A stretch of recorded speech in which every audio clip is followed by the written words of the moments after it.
Sorry to cut you short there, boys. Hello, and welcome back to what can only be described as environmentally friendly chaos.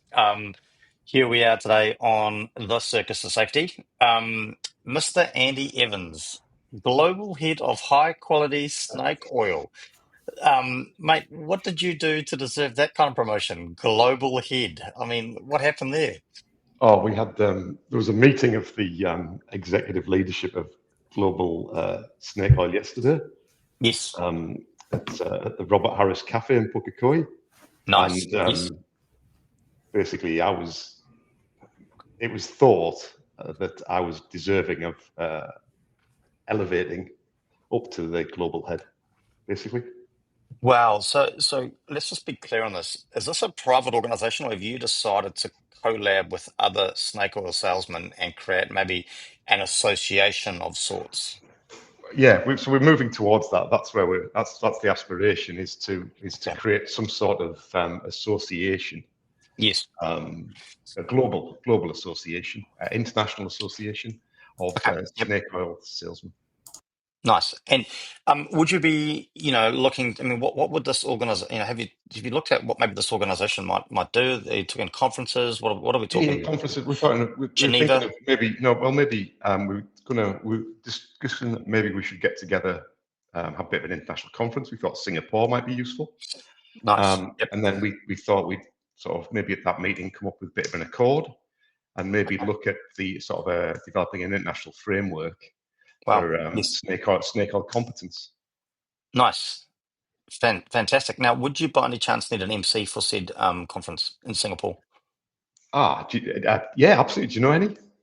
I'm sure Des is free. He might, as a lawyer, he could possibly help you out with with your international accord. You were recommending an elective mute as an MC. Uh, he still doesn't say anything. Listen to him. Oh God. Um, anyway, this is not about us. This is about Mr. Desai Link. How are you today, sir? Good until now. How are you? Oh mate, I love my every second Friday.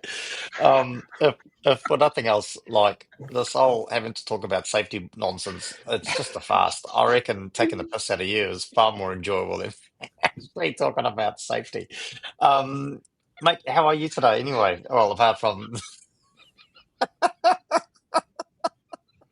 let's talk about something that's topical. How's book sales, mate? Book sales are good. Nice and steady. Nice and steady. I noticed there's a QR code up there. There is. So get scanning, people. Get scanning. Might have lost Andy. He's gone. Oh my God, this is going to be absolute chaos. Um, Brenton and the mute leading the show. That's going to be a sight for sore ears, isn't it? No, fantastic, mate. What have you been up to, Des? Nothing, mate. It's just business as usual. I haven't really got nothing much to say. What have you been up to? Enough about me. Oh, mate, I'm just living life to the fullest, knowing now that I don't have to worry about my arm. I've got two arms. Somebody called me your right hand man. Like I don't know where the hell that came from. I think I'm the one that's leading this thing. I think I'm the bee's knees. But anyway, apparently I'm the right hand man, and I've got it back, and I'm enjoying the freedom. So it's been absolutely fantastic. Um, Anyway, um, Andy, let's make this a bit more about you. How is young Oliver, our young apprentice? He's doing very well. He's out on a field trip on Monday. He's off to visit Rainbow's End. Yes. He's under the guise of a school trip, but of course the reality is it's more like undercover boss type approach. Okay. Where he'll Yes. be going Yes. and doing a bit of a, is it a safe place to go, etc. Sorry, I just got to stop you there for a minute. Des, have you got something better to be doing with your time? Like, Yeah, sorry. I didn't realize. Like anything. like, listen, if you don't I'll want be to be paying here, attention in a minute. Just bear with me. if you don't want to be here, mate, just log off. Like honestly. Um, sorry, Andy. You carry on as you were. Yeah, so that'll be good to see what he comes up with. That whole idea of um, perceived risk against real risk Yes. at fairgrounds and the like is a really interesting area. And I mean, we talked about perceived risk, right? In a previous show. So Mm, if no one's got, if people have got nothing better to do with their time over the weekend, could be a good show to pop back and watch, right? absolutely. Oh, fantastic. And like, listen, I've just seen one of your other snake oil salesmen turn up. The thing with you, snake oil, I thought you'd had higher expectations. I mean, Mark's saying Queenstown. I think Singapore's far more, exotic. And I think they've got snakes in Singapore, don't they? I can't believe that there's already a split in our organisation. Like we only agreed on this yesterday, yet Mark's gone rogue on us. Honestly, Oh, well, that's the thing with you it's snake oil salesman, right? You flip and you flop and you just tell people what they want to hear, right? Unlike us absolutely, in-house safety professionals, we just tell people how it is. That everyone's absolutely. going to die, basically. No, fantastic. Hey, listen, should we? Oh, I'm not even. I'm a bit disorganized. Should we get into it, team? Yep. Des, are you available now? Are you on board? I am. Yeah, I just spent the Oh, last cool. couple of minutes desperately coming up with a disclaimer because I hadn't prepared. Oh, Excellent. Well, then let's go. Let's go with this disclaimer, Des. oh my God, this is gonna be good. Let's go, Des. This is gonna be awesome. So this Oh yeah, one that's fun. again comes from the Silent Retreat, where Guru Ignatius took us through the elements of disclaiming. And today I want to talk about the element of fire. And with the element of fire, we learned that transformation can happen quietly. And we saw this through Guru Ignatius's miming. There was no fire involved. He mimed a volcano. And it was a slow burn, not a bonfire. And accordingly, this disclaimer confirms that all flames today are strictly internal. Any sparks of insight, purification, or sudden urges to burn away old habits must occur in complete silence.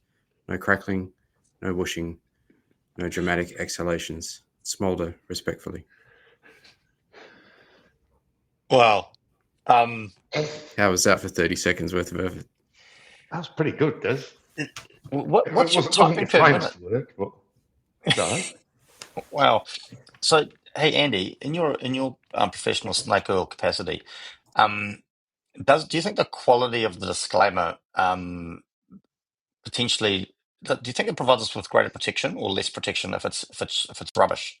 So if we've got a really bad disclaimer, do you think that our legal protections are less or greater? I often wonder about this, and certainly the frequency of disclaimer. Like, is it necessary to have a disclaimer every show, or could we sort of like have an overarching disclaimer? Because I think we've probably must be up to nearly 70 or 80 disclaimers we've had now. At what point, is it like vaccinations or inoculations? You get to a certain point where you've had enough tetanus jabs that you don't need any more. Well, I mean, if only we had an in-house lawyer that we could ask, Yeah. right? Yeah. It would be great if that in-house lawyer also could speak and string more than 30 seconds worth of sentence together. Be nice if he could Um, get a word in as well. oh, hey, Des. Sorry, I thought you were still on mute. Um, do you have anything to add on the volume of disclaimers and this and how much more protected we are or less protected we are? I think it might be less about the volume and more about the engagement. I mean, how many other podcasts can you think of that have such memorable disclaimers as us? And on that note, you've got an entire channel dedicated on our YouTube channel to you, mate. There's disclaimers. In fact, we've even got an icon, a little logo for you. Yeah, so make sure you head over to check out Desert Disclaimers over the weekend. Best served with lots of alcohol. Make sure you're drinking when you re-engage with Desert Disclaimers. Okay, team, let's get into this, right? I'm sure people are sick of this. Are we ready to spin the wheel? Yep, spin it. Let's do it. Nice. Here we go.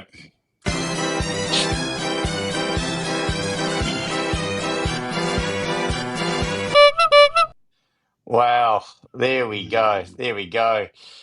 Andy, I think this is one of It's your not. It's famous not. ones. It's not. It's What do you mean absolutely not. it's not? It's absolutely not. Well, then I, whose is it? it just. To be perfectly honest with you, I'm getting a bit sick of this blame game. I think we need to have way more of a just culture on this show. Man, like, listen, just take responsibility for your actions, right? It wasn't me. Then, okay, well then, let's blame Des. Des, why did you put this up? No, my topics don't come up. It couldn't have been mine. Must be you, Okay, Brenton. okay, here we go. Let's get into this. Andy, okay, so first thing that comes to mind, supervision as a risk control. We've had a similar topic before, but what are your thoughts? Can supervision be a risk control? Yes, but I prefer it not to be. Sorry, say that again. Yes, but I prefer it not to be.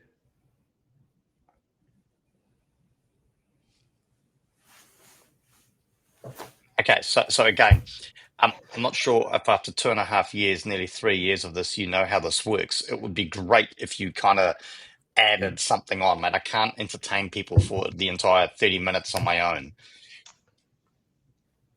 Oh God, let's go to the It's meat. just his usual bit. I mean, what are your thoughts, mate? Supervision as a risk control.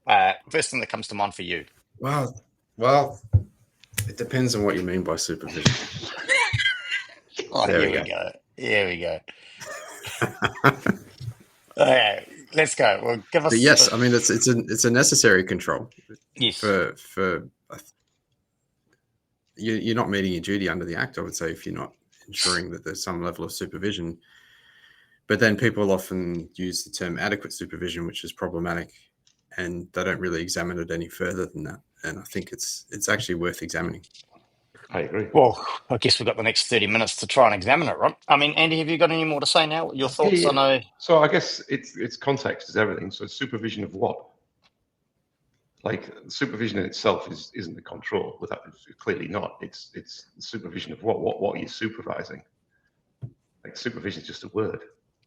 So if you're saying supervision is a control, what is it controlling? I mean that's fundamental, isn't it?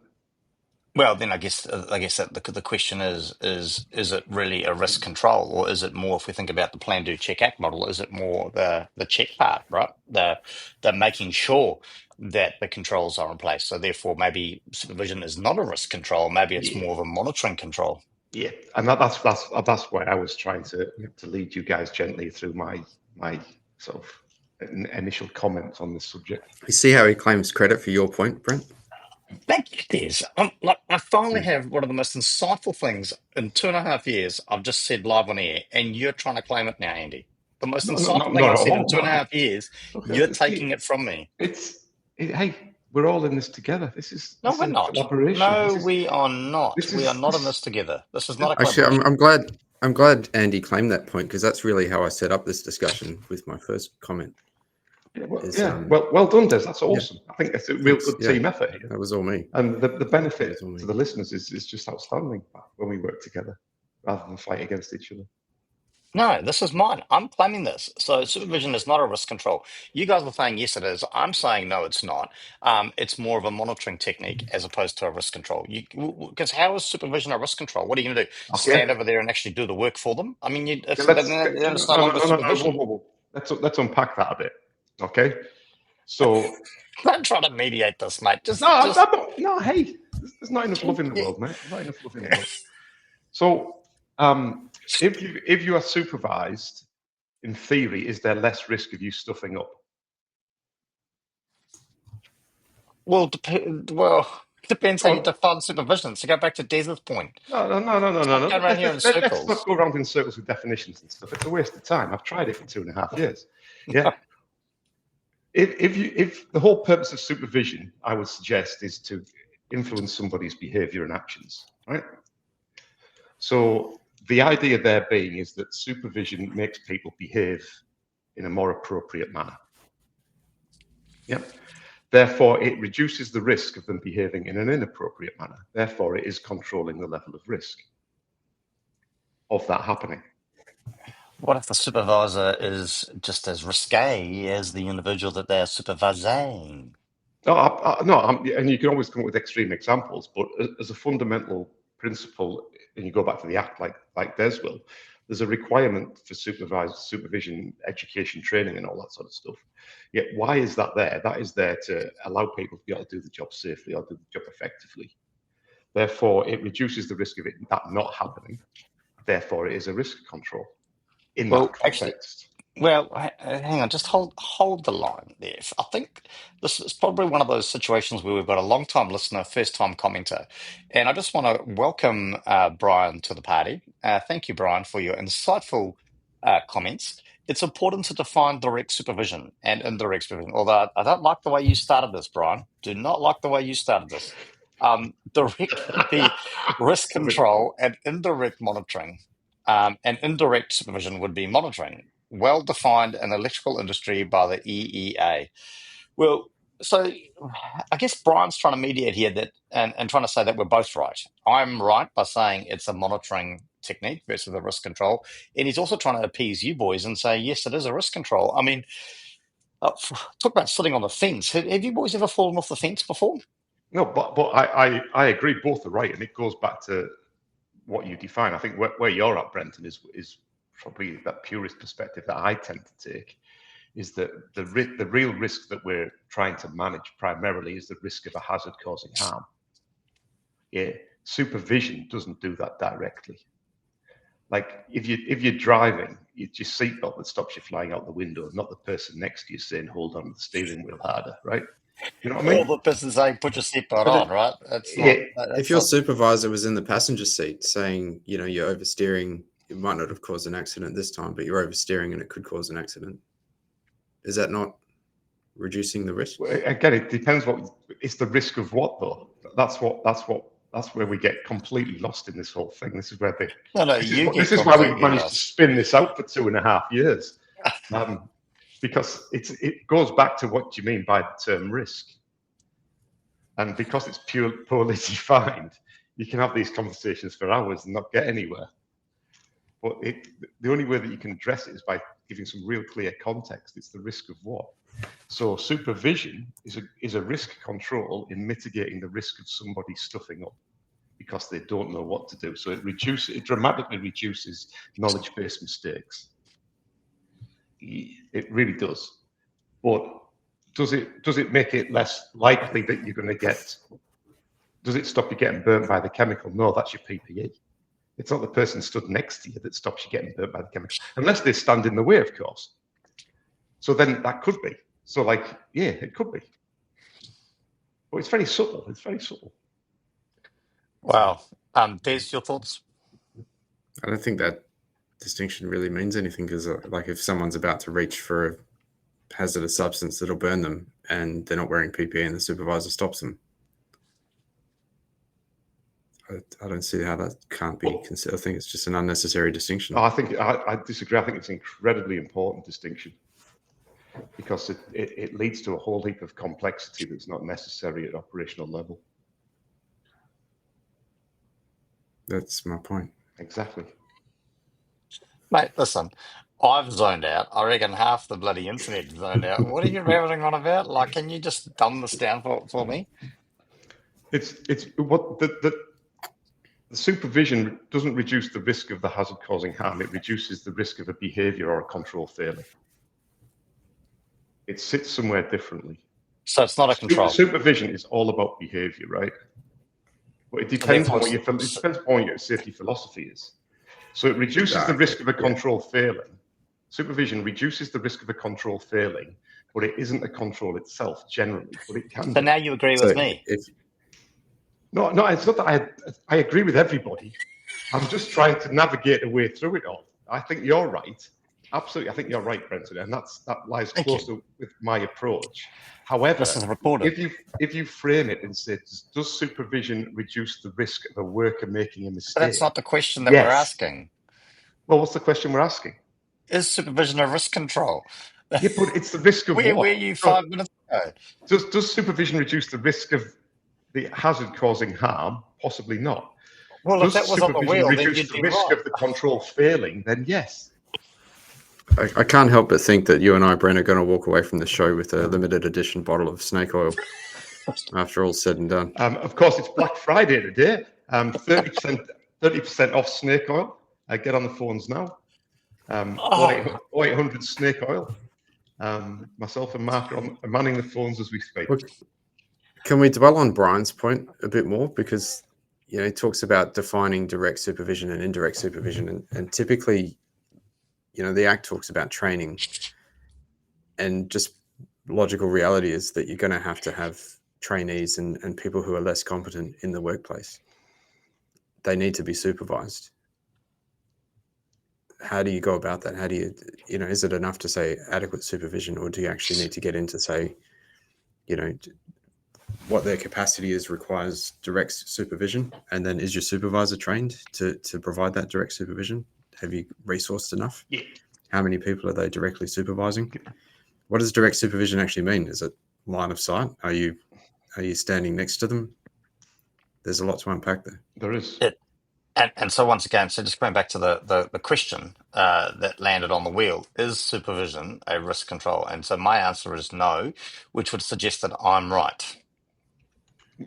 My answer is it can be, but it depends But on the context. nothing you've said makes absolutely any sense towards justifying your argument that it can be. Well, it can be. Does it reduce the risk of somebody not following an SOP?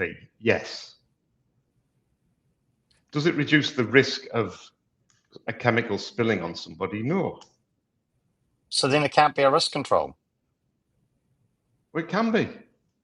It's reducing the risk of somebody making a mistake. Reducing the risk, controls reduce risk. So as beautifully put by our LinkedIn user, simply put, it's a control on top of a control. You could do, depending on your terminology, I would say it's an escalation control. Oh, here we go. An escalation control. So where does that fit in the hierarchy, Andy? So the traditional triangle, right? That old traditional triangle, and we had this conversation yesterday. So don't pretend you don't know what I'm talking about. You either go down the route of the five layers of hierarchy, or the six if you want to be unique and different here in Aotearoa. Where does an escalation control sit in the hierarchy? Is this like an overarching bubble wrapping control, or what? No, it's a control under control. So if you think about it, so if we accept that wearing a seatbelt is a control when you're driving, right? Let's just keep it that way. Here we go. All good with that? All good with that? Yep. Now, an escalation control would be when you consider what could cause that to fail. So what could cause the seatbelt not to work? Yep, is you drop it down and you say they don't wear it. Yep, so not wearing the seatbelt causes it not to be effective. So can we put a control that makes it more likely that the control will work? And we say, yes, we can. It's the ding-dong. You know the ding-dong, irritating ding-dong when you haven't got your seatbelt on? That would be an escalation control, because that's making it more likely that the control is going to work.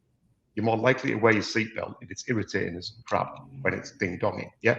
But that ding-dong itself does nothing to stop you flying out the windscreen. So it's not controlling the hazard or the risk associated. So it's not a hazard control, but it's a risk control. It's a risk control. And again, it's the terminology when you use these. But it does reduce, it reduces the risk of the control not working, but it doesn't reduce the risk of you flying out the window. That's what the seatbelt does. I think finally, after all this time, Corrine's seen straight through your snake oil sales, Andy. Is an escalation control still a risk control? Well, no, Corrine's awesome. I mean, that's a great question. And that's basically where I was going with it. Well, if it reduces the risk, then it's a risk control. Yeah, absolutely. Does it reduce the risk of what? This is the problem. This is why Brenton's disagreeing with it. He's saying that it's not a risk control. So what is this even a meaningful distinction to draw? Like what's the consequence of Brent adopting Brent's position over adopting yours? The consequences is that you simplify it, because what you tend to see in hazard registers is there's a hazard and then there's a whole heap of blurb in the control box. Yeah. And a lot of that stuff isn't actually meaningful. It's not stopping the hazard causing the harm that you've defined. It's actually stuff that's making the controls more likely to work. And I think it's Okay. But then now what? From now, well, you break it out. So then you have primary control. So when you're operating the job, these are the things that you do to stop you losing your arm. These other things are things that make it less likely that you will lose your arm. So you approach those slightly differently. So the controls are physical things. The systems around monitoring supervision are actually systems rather than controls that help maintain the controls in the long term.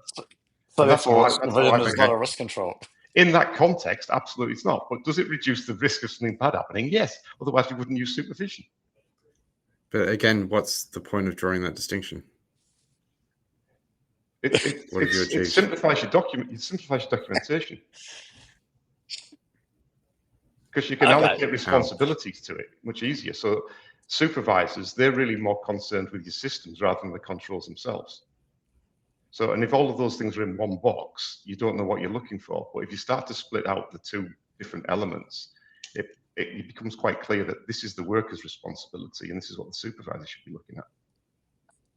So this aligns with. So would there be a control that would not be the worker's responsibility, but would be solely the supervisor's responsibility? So if the worker can go, you know what, that guarding's not in place, but that's not my problem. That's the supervisor's problem. I'm just going to kick on. No, I'm not saying that at all. I'm saying that there should be a system in place for making sure that the guarding is in place, and that's a system. That's not a control. The guarding is the control. Ensuring that it's in place is a system. So supervision. I'm just trying to get at what's the meaning behind drawing this distinction, if any, because I'm still not seeing it. Well, I mean that's fine, but this is what's reflected in most accident causation models.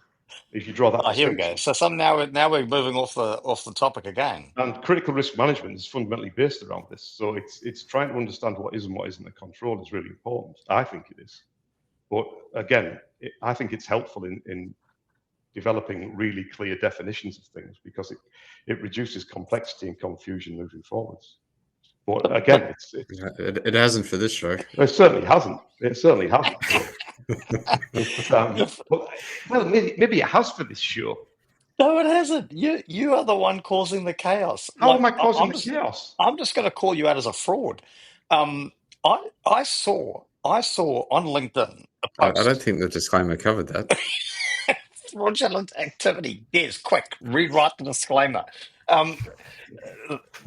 Like I saw on a LinkedIn post, you parading around on some kind of stage with some real simple drawing, trying to say safety is super simple. You have just made it the most complicated topic in the entire history of topics this morning.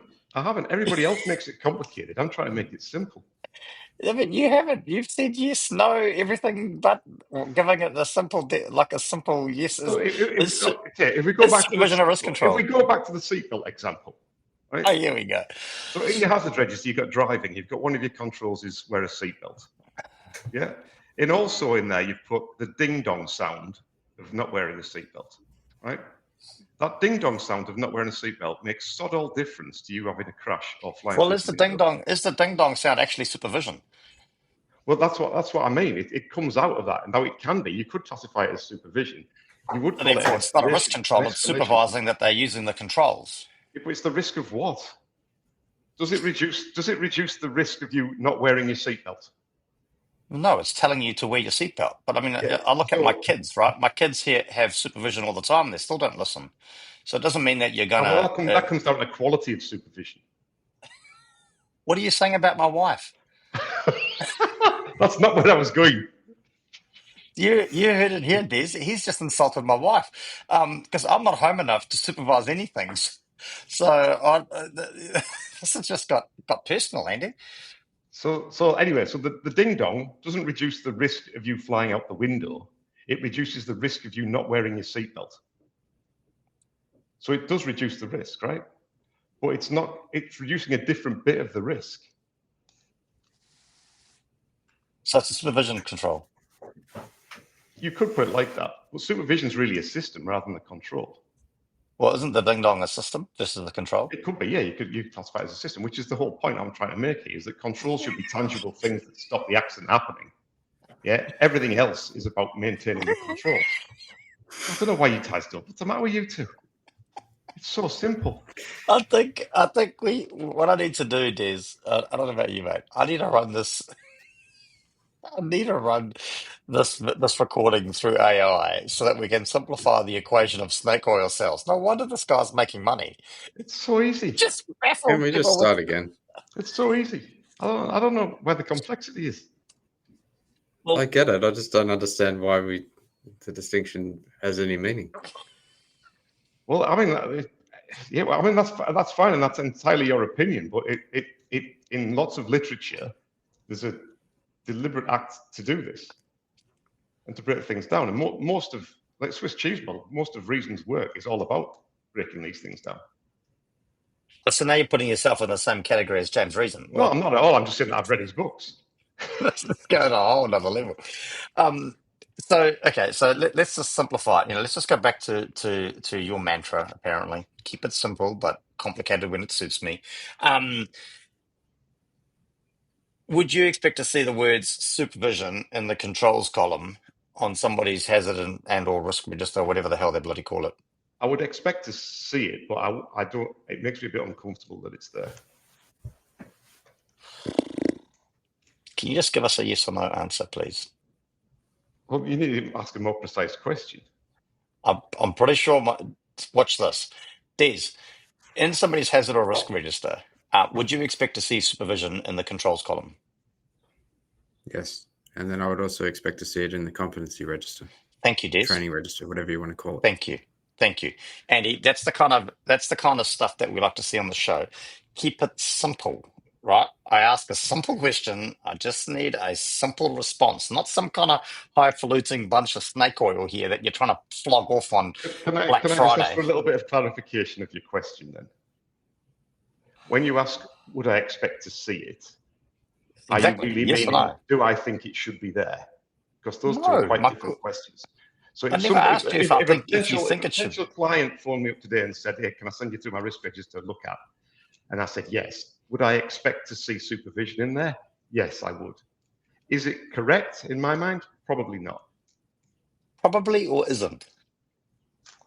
It goes back to your point. It depends on definition. Here we go. Okay, another long-time listener, first-time talker. This is what you're doing, Andy. You are inspiring people to come out of the woodwork. Jeremy Cooper. Beautiful, Jeremy. The ding dong is an engineered control to ensure the admin control putting seatbelt on is followed to ensure the engineering control the seatbelt helps prevent the worst case Beautiful. flying out the window. Sheesh, making safety confusing much. Exactly. Welcome to it, Jeremy. You have just found the matrix code to snake oil sales and how consultants make money. Yes, he's just described an escalation control. It's control under control. Great. Fantastic. Agree with that. What have we achieved now that we've drawn that distinction? I don't know, because he still would answer the question, right? What have we achieved? Well, we achieved that our controls are actually doing what they should be doing. Okay. Did we not know that before? Well, I think in most cases, no. Shit. Okay. Des, I don't normally drop hints as to what's coming up next on the show, but we've got an interview with Ben Hutchinson after this. You might want to give him a call and give him a heads up that it's going to be chaos and Andy's going to make no sense. He forgot to take his medication this morning. It's bugling snake oil hard. Like you guys are senior safety people, and you just don't seem to understand the fundamentals. I mean, we're all doomed, man. Well, I'm saying supervision is not a risk control; it's a monitoring technique, and so is disagreeing with you. No, Des said he thinks it's a risk control, which I'm comfortable with. Why are you both picking on me? Because you're not making any sense. You're not actually kind of putting your money where your mouth is. You're not actually saying whether it's a risk control or not. I'm saying it's both. Depends on your definition of risk. I think you're both right. Well, you see, this is your problem. You sit on the fence, mate. It hurts when you fall off fences, and you're going to get hurt in a minute, and I don't want to see you get hurt because Brian's back on the bandwagon. Real example of supervision as a risk control. Live high voltage work. Workers online have a well-trained supervisor watching workers all the time to ensure no other part of the body not protected comes into contact with lines. And I'm okay with that. I'm okay with Brian saying it's a risk control. I've got no issues with that because at least he's drawn a line in the sand and said, yes, it is. Unlike you, Andy, who keeps flip-flopping depending on who you're trying to please. I'm The not trying true to art. please I mean, anybody. this is why you are a agreeing. great. I'm agreeing with both of you, and suddenly I'm the enemy. How's that This work? is why you are the global head of. I don't know about the high quality part, but the global head of snake oil. How does that work? Because I you're just mean, telling people what they want to hear, mate. You're not actually kind of letting us know what your personal opinion is. I'd like to know.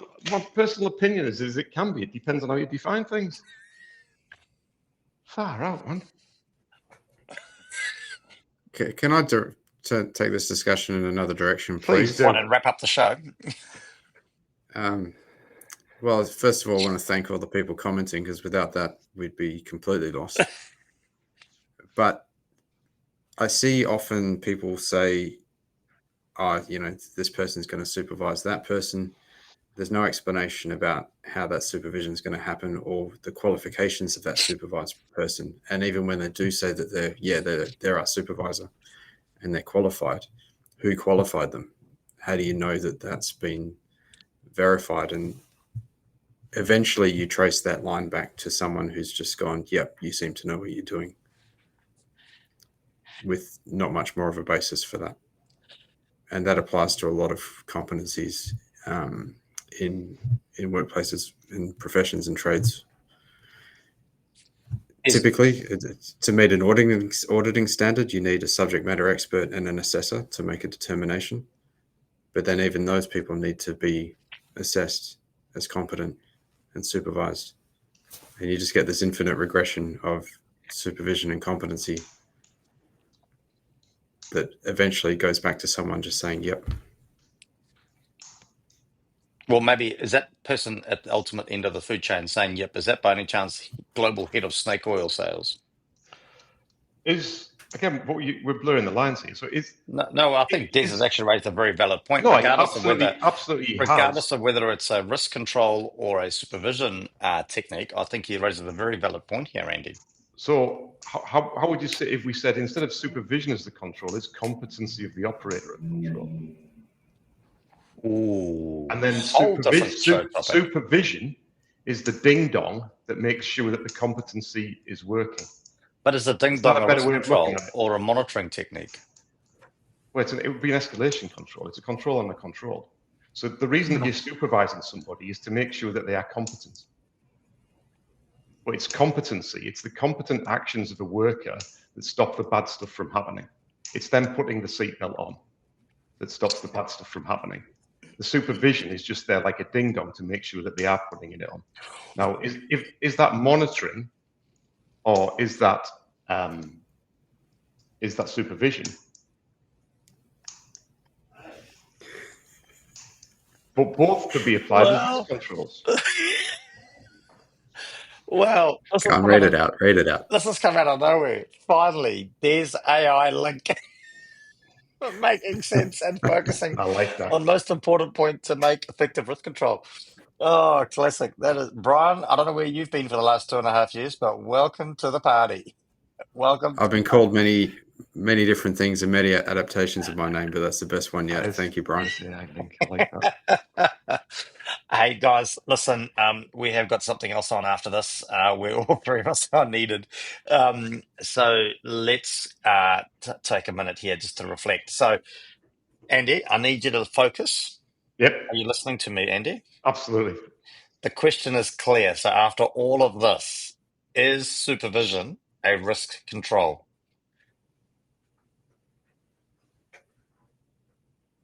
If I've got to go with one, I'll go yes. And do you want to leave anybody with any insightful comments? But not always.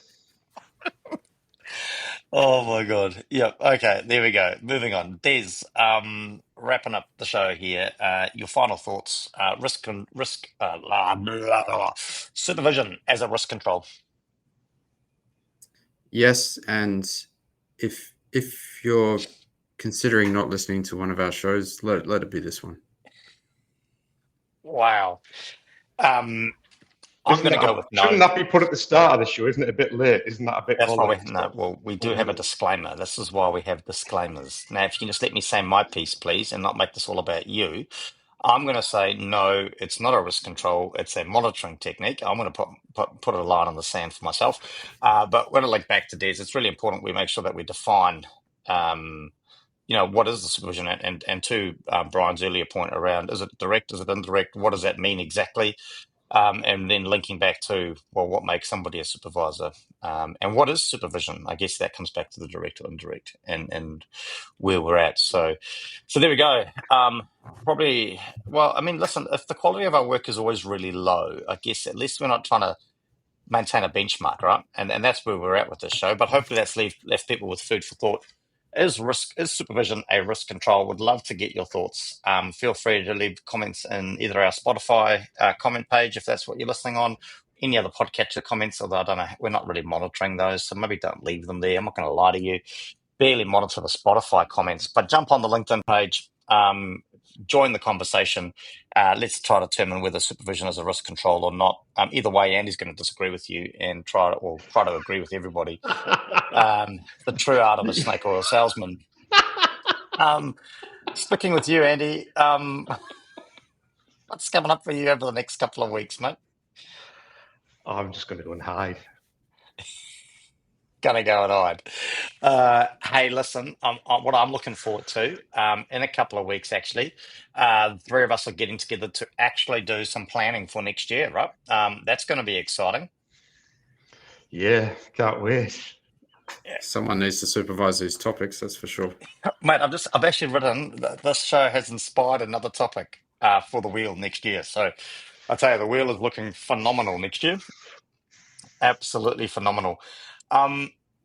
These, yeah, and have you noticed though too, right? You notice how we've allowed, we've tried to cater for everybody in our meeting group, Andy. You and I have got 2.5 hours together, yet the mute is only turning up for the last hour. So that way there's no awkward silence, right? Yeah. Yeah. It's good. He can just do his 2.5 hours worth of speaking in just 5 minutes. I don't even need an hour. I just need an opportunity to speak. So hopefully you guys can get that all out of the way in the first hour and a half, and then I can come in. And just agree with us. Just agree with us. I'm going to spend the next couple of weeks apologising profusely for this show, I think. That's my plan. Why would you apologise? It's not about blame. Yes, it is. It's about guilt and shame. Oh, wow. Oh, excuse me. Now, this is probably where I need to just kind of put a bit of a disclaimer of my own. So next show in a couple of weeks, I'll be dialing in from Melbourne. It's going to be quite early, and it's going to be my end of employment, end of employment year function. So could be a little dusty, fellas. Could be a little dusty on the next show. So here's hoping the topic's a bit more exciting. But once again, while we don't do this, we do this more for personal therapy. Oh wow, this just got personal. Mark Gummer wants to see leather merch masks. Wow.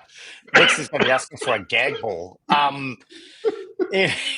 Anyway, while we do this for our My own back's against the wall for more than one reason. while we do this for our own personal sanity and therapy, it is fantastic to know that we've got over 2,300 people tuning in, apparently, to this conversation. So our latest follow-up, this is an interesting one. Not a safety person. There we go. Not a safety person. Jeffrey Clough. Apparently you know him, Des. I don't know whether this is another one of the people that you stalk online, but Jeffrey Clough, he's a podcaster. He also works for Microsoft. So I think we've hit the big leagues. While Des doesn't contribute much verbally to the show, he sure does bring star power in the form of followers. So thank you for your minimal but important contribution, Des. But welcome to the show, Jeffrey Clough. Great to have you. Hopefully you tune in, and I'd love to get your thoughts on supervision as a risk control in the IT industry, and potentially maybe us as podcasters need some form or level of supervision. A quick reminder, don't forget, you still got time. I think it'll still arrive in time for Christmas. If you order the book now off Amazon, you probably won't get it signed. Make sure you leave a review when you order the book on Amazon. Leave the review before you read it, because it'll probably be quite different after you've read the book. So make sure you leave a review for Des after the book. He's got to buy coal for Christmas, so help support Des and buy his book, and you may learn a thing or two along the way as well. But until next time, gentlemen, it is going to be a great couple of weeks, and look forward to catching up with you all real soon. See you then. Thank you. See you guys.